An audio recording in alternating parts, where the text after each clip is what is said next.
the things I do for love. Good afternoon, everybody. The media guy here. And if my impression of Courage the Cowardly Dog didn't give it away, I'm gonna be doing a second look review of Straight Outta Nowhere, Scooby-Doo meets Courage the Cowardly Dog. Yes, I do remember doing a review of this movie almost a year ago, and you guys seem to like it, so I decided to just do a second look review of it. Now, I assume that you guys have already seen this movie countless times and saw other people on YouTube, including myself and JB and Millie and Ashton Hardy and 47 Cartoon Guy, talk about this. But just in case you guys had no idea that this exists, which to be fair, I wouldn't blame you, have no fear. There's always a description on the back of the DVD. Two hounds are better than one. Hey. An original animated feature is so exciting it's scratching at the door. Comedy is unleashed when Scooby-Doo, your favorite mystery-solving mutt, teams up for the first time with Courage the Cowardly Dog. The canine colleague sniffs out a strange object in the middle of nowhere, Kansas. The backwards hometown of Courage and its owners, Eustace and Muriel Bag. Soon the mysterious discovery puts them on the trail of a giant cicada monster and her wacky winged warriors. Fred, Velma, Daphne, and Shaggy know that this job is too big for fly swatter. Trust me, they probably wouldn't need a bigger fly swatter to squish these monstrous bug varmints. They'll need the help of the doggy duo to piece together the puzzle.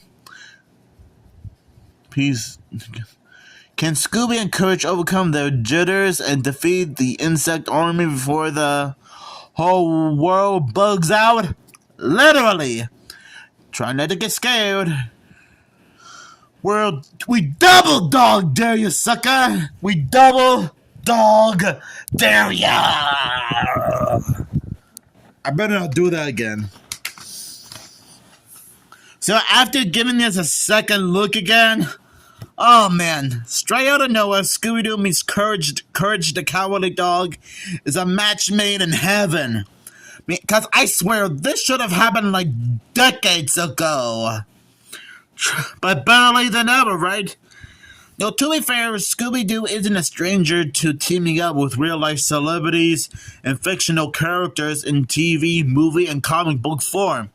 Whether it's Dick Van Dyke, Ricky Gervais, Frankenstein Jr. and the Impossibles, Teen Titans Go, Ataman, Johnny Bravo, Sonny and Cher, Sandy Duncan, Kristen Shaw, Batman, The Flash, Wonder Woman, and so many more that I can name off right now, but we'd be here all day. But I honestly like the idea of having this crossover happen. And like I said in my original review of this movie, this is spot on perfect. Animation, spectacular. The characters, awesome and recognizable. Good story, a lot of great jokes. And I'm actually glad that they still managed to bring back a classic Cartoon Network character after so many decades of not being remembered much. I mean, to be fair, the Cartoon Network has rebooted Ben 10, the Powerpuff Girls, and Teen Titans, but that's besides the point. It is cool seeing a Cartoon Network character make a comeback again. I mean, to be fair, there was Teen Titans Go, Warner Brothers' 100th anniversary, and Cartoon Network vs. Jellystone, Crisis on Infinite Mirth. And I think there's gonna be another Teen Titans Go crossover that's meant to be like a spoof of the Kids' Choice Awards, but that's besides the point. I do like how both Courage and Scooby hear that weird echoing noise during the beginning of the movie and bump into each other. And they start to get acquainted with each other. That's one of the things I like about this movie. And I like how we were starting to get into a bit of lore about Nowhere, Kansas, which some fans would probably say that it would or would not be canon within the original series. But either way, no matter how you look at it, I'm glad it didn't disrespect the original Courage the Cowardly Dog cartoon show. Because, well, to be fair, the show can have a lot of bizarre and creepy moments, and in fact, I'm not sure if I said this in my original review, but I think Courage the Cowardly Dog in general can be so intense and insane and scary that it would give Friday the 13th, Child's Play, Scooby-Doo on Zombie Island, Witches Ghosts, Alien Invaders, and Scooby-Doo and the Samurai Sword a run for their money.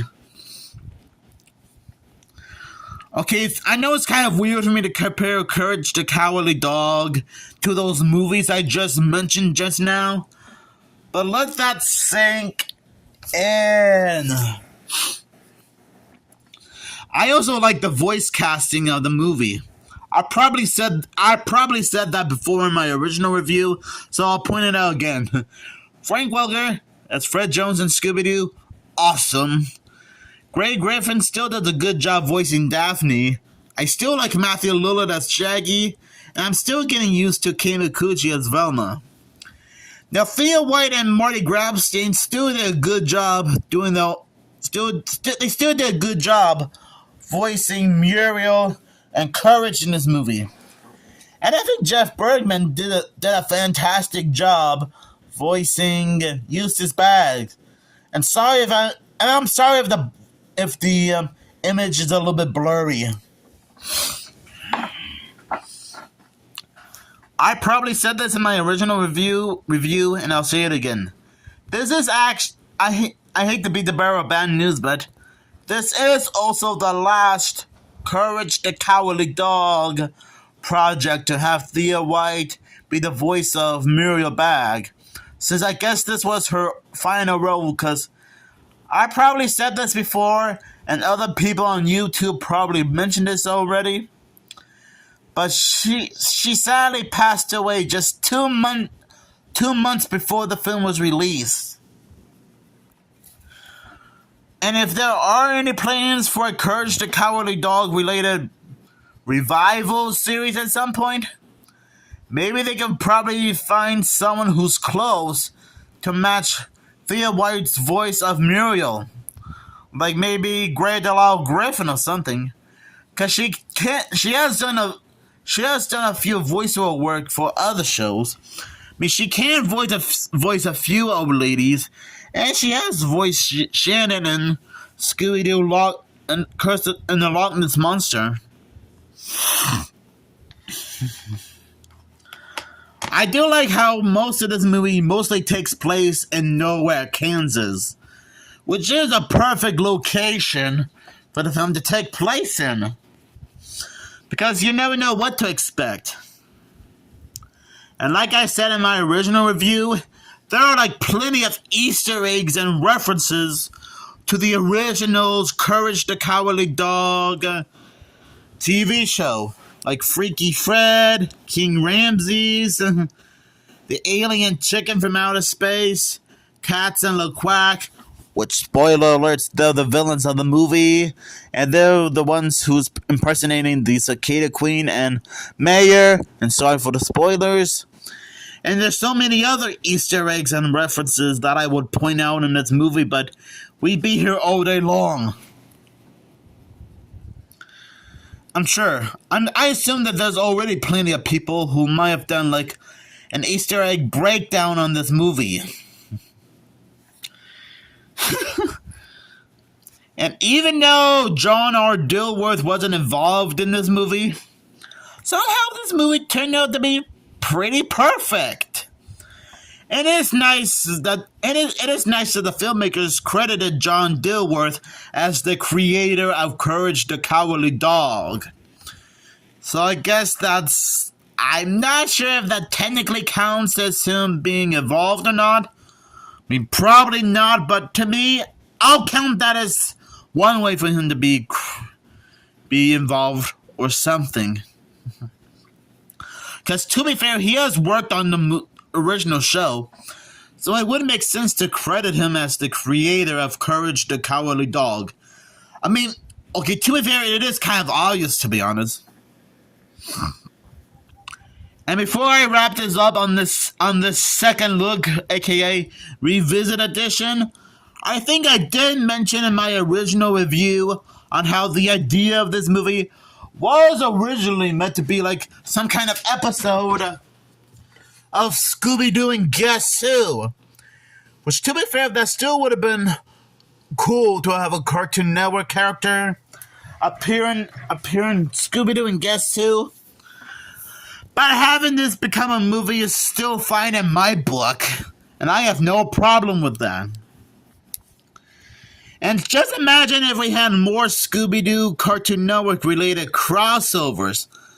Like, you can have Scooby and the gang team up with, I don't know, maybe Juniper Lee or Foster's Home for Imaginary Friends or Steven Universe, or better yet, since regular show is somewhat coming back, maybe you can have Scooby and the gang be like guest stars on the show at some point. Okay, I know that will never happen in the future, but you never know. You can still have Scooby and the gang somewhat appear in the show. Maybe as a guest appearance or maybe some kind of cameo, since regular show is getting revived. Oh, wait, to be fair, I think Steven Universe is somewhat coming back, so maybe you can also include Scooby and the gang at some point.